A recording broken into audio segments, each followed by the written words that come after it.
అదే RTV app వార్తల్ని క్షణాల్లో చదివే అవకాశం ఉంటుంది. ఒక న్యూస్ పేపర్, ఒక టెలివిజన్ ఛానల్ మీ చేతుల్లో ఎప్పుడూ ఉంటాయి. విజయవాడలోని బుడమేరు కాలువ వరదంతా కూడా కొల్లేరుకి చేరుతుంది. దీంతో కొల్లేరుకి సంబంధించి వరదంతా కూడా సముద్రంలో కలవాల్సి ఉంది. కానీ దాదాపుగా కూడా కొల్లేరు వ్యాప్తంగా కూడా ఎక్కువగా కిక్కిస గుర్రపుడెక్క పెరిగిపోవడంతో ప్రవాహ దిశను మార్చుకునే విధంగా కొల్లేరు తన ఉగ్రరూపాన్ని రహదారులపైన, లంక గ్రామాలపైన ఈ విధంగా చేస్తుందని చెప్పొచ్చు. ప్రస్తుతం మనం ఏలూరు జిల్లాలోని ఏదైతే కొవ్వడలంక అనే గ్రామంలో ఉన్నాం. ఇక్కడ చూసుకోవచ్చు, ఇది ఒక రహదారి.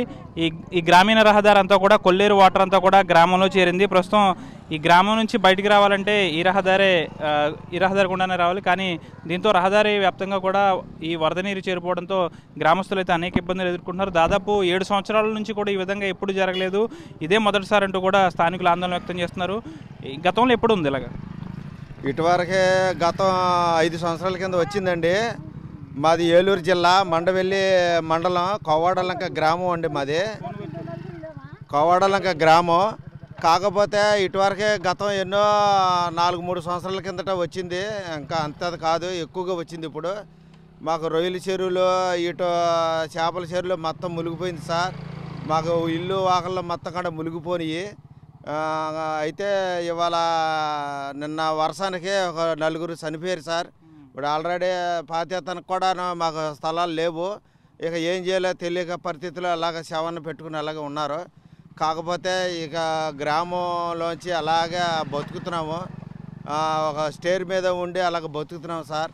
కాకపోతే గ్రామం అలాగా ఎన్నో బాధల్లో పడుకుంటూ అలాగే ఉన్నాము. కాకపోతే బుడమేరు నుంచి కొల్లేరుకి వాటర్ వస్తుంది. నెక్స్ట్ కొల్లేరు వరద నీరంతా సముద్రంలో కలవాలి. ఎందుకు వెళ్ళలేకపోతుంది అంటే కొల్లేరు అంత ఆక్రమణకు గురైంది అనుకోవచ్చు. ఇప్పుడు బొడువేరు వదిలేశారండి. వదిలేసిన దాని మీద మా కొల్లేరుకి వదిలేశారు. కొల్లేరు మీద వచ్చేసిన దాని మీద మాకు మొత్తం మునిగిపోయింది.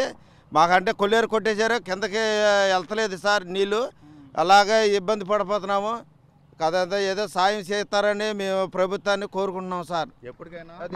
ఎప్పటికైనా ఇక్కడి నుంచి ఉప్పుడేట్లోకి బయలుదేసి తవ్వినట్లయితే ఈ పైనుంచి వచ్చే వరద అంతా కూడా ఈ ఊళ్ళు కప్పెట్టుకోకుండా ఈ ఉప్పు ఏట్లేదు ఎప్పటికప్పుడు కలిసినట్లయితే ఈ ప్రజానీకానికి, ఈ గ్రామాలకి ఇక ఇబ్బంది లేకుండా ఉండదు సార్.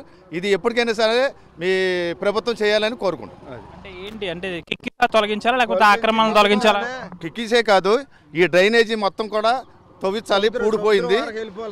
పూడిపోయింది. ఈ కిక్కిస్ వల్ల మేము కుటుంబాలు బాధపడుతున్నాం. చెరువులు మునిగిపోయినాయి, తింటా కూడి లేకుండా. రోడ్డు కొత్త కూడా తెగతింపులు అయిపోయింది. మాకు మునిగిపోయింది, చూశారు కదా మీరు. తెగతింపులు అయిపోయింది. తింటాకి లేక ఉంటాకి లేక బాధపడుతున్నాం. ప్రభుత్వం ఏదన్నా సాయం చేయాలని కోరుకుంటున్నాం. ఇప్పుడు ఎన్ని రోజుల నుంచి ఉంది ఇబ్బంది మీకు? మాకా ఇప్పుడు నుంచి ఏంటంటే చానాల మట్టు కూడా మా గేదలు చచ్చిపోయి మాకు బాగుంటలేదు. ఇక్కడ పడిపోయాను ఇందాడ అంత ఇక్కడే పడిపోయాను, జారిపోయి పడిపోయాను. మొత్తం ఒళ్ళంతా కూడా ఎన్నో బాధలు పడుకున్నామండి, ఎన్నో బాధలు ఇదవుతామండి. ఎంతోమంది 4-3 చచ్చిపోయారు ఇప్పుడు ఇవాళ ఈ ఊళ్ళోను. ఎందుకని అడుగంటే వెళ్ళండి, ఇప్పుడే బాగా పని వెళ్ళు.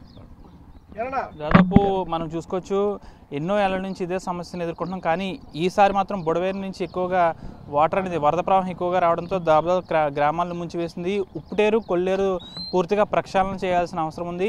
దాదాపు ఈ ప్రభుత్వంలోనే ప్రక్షాళన చేస్తే మేము గట్టెక్కుతామని కూడా వీరు అంటున్నారు. దాదాపు చెరువులు కోల్పోయాము. అంతేకాకుండా ఈ గ్రామంలో ఈ వాటర్ విధంగా రావడం వల్ల చాలామంది కాలువల్లో పడిపోవడం వల్ల ఇటీవల మరణించిన పరిస్థితి కూడా ఏర్పడింది. పూర్తి స్థాయిలో కొల్లేరుని ప్రక్షాళన చేయాలని అయితే ఈ లంక గ్రామాలు, ఏవైతే కొల్లేరు లంక గ్రామాలు ఉన్నాయో వారందరూ కూడా ఎక్కువగా డిమాండ్ చేస్తున్నారు. వీడియో జర్నలిస్ట్ శేఖర్తో మనోజ్, ఆర్టీవీ పశ్చిమ గోదావరి నుంచి.